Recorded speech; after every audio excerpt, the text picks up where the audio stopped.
Bapak-bapak, ibu-ibu, saudara-saudariku umat Allah yang dikasihi Tuhan, salam jumpa, berkah dalam, apa kabar? Saya yakin Anda sekarang ini sedang sibuk melaksanakan macam-macam aktivitas, macam-macam pekerjaan. Saya ingin mengundang Bapak, Ibu, saudara-saudara yang dikasihi Tuhan untuk sekedar hening sejenak kita menanggapi sapaan Tuhan untuk kita pada hari ini.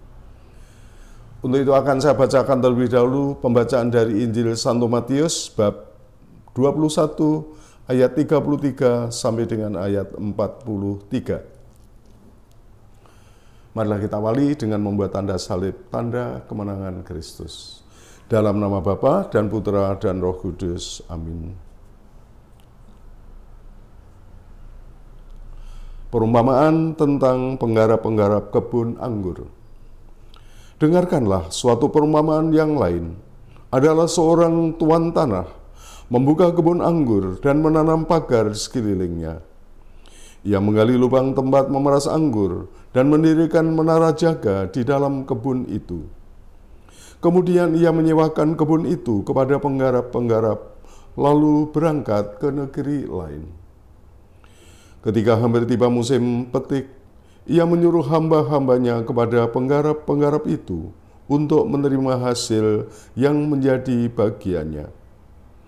Tetapi penggarap-penggarap itu menangkap hamba-hambanya itu. Mereka memukul yang seorang, membunuh yang lain, dan melempari yang lain pula dengan batu. Kemudian Tuhan itu menyuruh pula hamba-hamba yang lain lebih banyak daripada yang semula. Tetapi mereka pun diperlakukan sama seperti kawan-kawan mereka.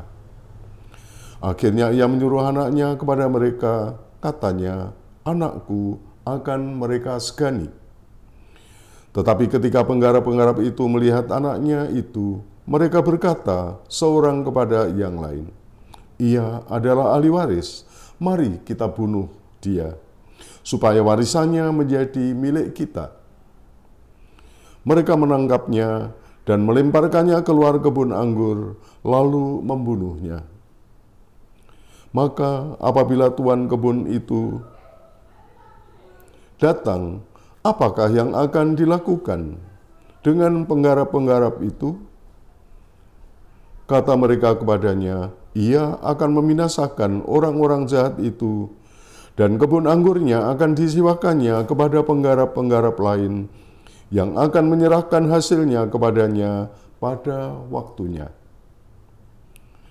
Kata Yesus kepada mereka, "Belum pernahkah kamu baca dalam kitab suci, batu yang dibuang oleh tukang-tukang bangunan telah menjadi batu penjuru? Hal itu terjadi dari pihak Tuhan, suatu perbuatan ajaib di mata kita. Sebab itu aku berkata kepadamu, bahwa kerajaan Allah akan diambil daripadamu dan akan diberikan kepada suatu bangsa yang akan menghasilkan buah kerajaan itu." Demikianlah Injil Tuhan. Syukur kepada Allah. Bapak, Ibu, dan saudara-saudari yang dikasihi Tuhan, baru saja kita dengarkan perumpamaan tentang Tentang penggarap kebun anggur. Ya, pada waktu itu memang banyak tanah di Palestina itu dimiliki oleh orang-orang kaya, ya pemilik modal, katakan saja demikian ya. Ya, dan banyak petani itu hanya sekedar menyewa. Dan sebagai penyewa, sebagai penggarap, pastilah mereka pada saatnya harus menyerahkan sebagian dari hasil panenan kepada pemilik tanah. Dan biasanya pemilik tanah akan mengutus utusan-utusan untuk mengambil apa yang menjadi hak mereka. Dan apa yang terjadi, ya ternyata banyak juga, atau kadang-kadang ada juga petani-petani yang nakal, ya, penyewa tanah yang nakal, yang balelo, ya, yang tidak mau menyerahkan apa yang menjadi hak pemilik tanah. Yaitulah konflik sosial yang seringkali terjadi. Bahkan seringkali juga terjadi kekerasan-kekerasan seperti tadi digambarkan ya, ada penganiayaan, bahkan ada pembunuhan ya. Sesuatu yang ya memang seringkali terjadi pada waktu itu. Nah, Bapak Ibu dan saudara-saudara yang dikasihi Tuhan, Gereja Purba sebagaimana diungkapkan oleh Santo Matius di dalam Injil ini menggunakan gambaran itu sebagai kiasan tentang perjalanan umat terpilih yang kadang-kadang juga menolak utusan-utusan Tuhan. Nabi-nabi banyak yang dianiaya, bahkan ada yang dibunuh. Dan yang terakhir, Tuhan Yesus sendiri sebagai Mesias, sebagai utusan Allah juga ditolak. Bahkan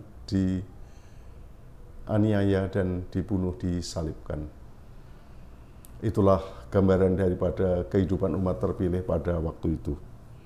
Ya, namun karya Allah memang tidak bisa digagalkan. Memang terjadi kekerasan, memang terjadi kematian, tetapi karya Allah tidak dapat digagalkan.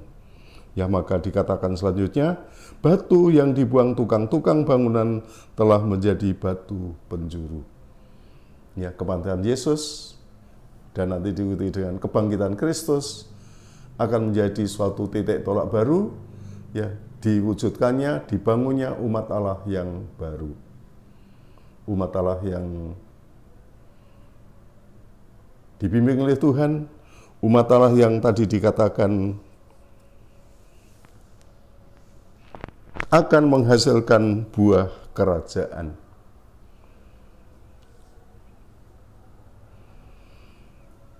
Batu yang dibuang oleh tukang-tukang bangunan telah menjadi batu penjuru. Hal itu terjadi dari pihak Tuhan, suatu perbuatan ajaib di mata kita. Sebab itu aku berkata kepadamu, bahwa kerajaan Allah akan diambil daripadamu dan akan diberikan kepada suatu bangsa yang akan menghasilkan buah kerajaan itu. Bapak, Ibu, dan saudara-saudara yang dikasihi Tuhan, kita bersyukur kita telah mengimani Kristus, ya. Boleh dikatakan kita sekarang ini adalah komunitas baru, kita adalah umat Allah yang baru, dan ya sebagaimana diharapkan Tuhan, ya kita menjadi umat yang juga dapat menyerahkan, dapat mempersembahkan buah-buah pada saatnya. Buah kerajaan. Dan ya kiranya itulah suatu dambaan bagi kita semua yang mengikuti jalan Tuhan, ya supaya kita juga, hidup kita juga semakin disuburkan oleh iman kepercayaan kita kepada Tuhan. Kita hidup dari semangat Kristus, ya hidup kita semakin disuburkan oleh cinta kasih-Nya. Di dalam iman dan cinta kasih itu hidup kita juga semakin diwarnai dengan nilai-nilai kerajaan. Ya, kita semakin dipersatukan di dalam persaudaraan. Kita semakin dikembangkan di dalam kebenaran. Ya, kita tidak lagi hidup di dalam kepalsuan, kebohongan, ketidakjujuran, tapi kita sungguh hidup di dalam kebenaran, di dalam kasih. Dan di dalam kasih itulah nanti keadilan juga kita wujudkan. Bukan hanya keadilan, tapi juga pengorbanan, ya, saling berkorban, semangat melayani. Itulah antara lain apa yang kita sebut nilai-nilai kerajaan, buah-buah kerajaan, ya, kerajaan Allah yang terwujud di tengah-tengah kita. Ya, setiap hari kita berdoa Bapa kami, dan di sana antara lain kita juga selalu mohon, datanglah kerajaan-Mu. Dan inilah yang juga dikehendaki oleh Tuhan di dalam kehidupan kita. Ya, kita sebagai umat Allah bisa membangun keluarga, dan keluarga itu menjadi suatu lingkungan kasih, suatu lingkungan iman, suatu lingkungan kebenaran, suatu lingkungan di mana kita saling melayani, suatu lingkungan di mana kita saling mendukung, sehingga pengharapan juga menjadi suatu keutamaan yang kita pegang dan kita hayati. Marilah Bapak, Ibu, dan saudara yang terkasih, kita sungguh mensyukuri panggilan Tuhan yang telah menyatukan kita, yang telah mempersatukan kita, hidup bersama di dalam komunitas gereja ini. Ya, kita adalah umat Allah yang baru. Ya semoga kita semakin mampu menanggapi kehadiran Tuhan secara nyata. Kita yang dicintai Tuhan, kita juga sungguh menanggapi cinta kasih-Nya dengan ya semangat penyerahan diri, semangat ketaatan, sehingga hidup kita juga semakin disuburkan oleh kasih-Nya, hidup kita juga semakin diterangi oleh kebenaran-Nya, dan akhirnya hidup kita juga senantiasa menampakkan kesuburan, ya karena kita bertumbuh dan berkembang menjadi semakin sempurna. Dan semoga apa yang dapat kita capai di dalam kehidupan ini, karya kita, pelayanan kita, pengabdian kita, ya semuanya menjadi persembahan yang ya menjadikan Tuhan berkenan atas kehidupan kita. Saudara sekalian yang terkasih, marilah kita belajar untuk terus-menerus membangun kehidupan, dan semoga kehidupan kita juga pantas kita persembahkan kembali kepada Tuhan berikut segala apa yang telah kita capai, kita lakukan di dalam kehidupan kita. Saudara sekalian, Tuhan memberkati Anda, Tuhan memberkati keluarga Anda, dan selanjutnya selamat melaksanakan tugas kembali demi kemuliaan Tuhan. Berkah dalam.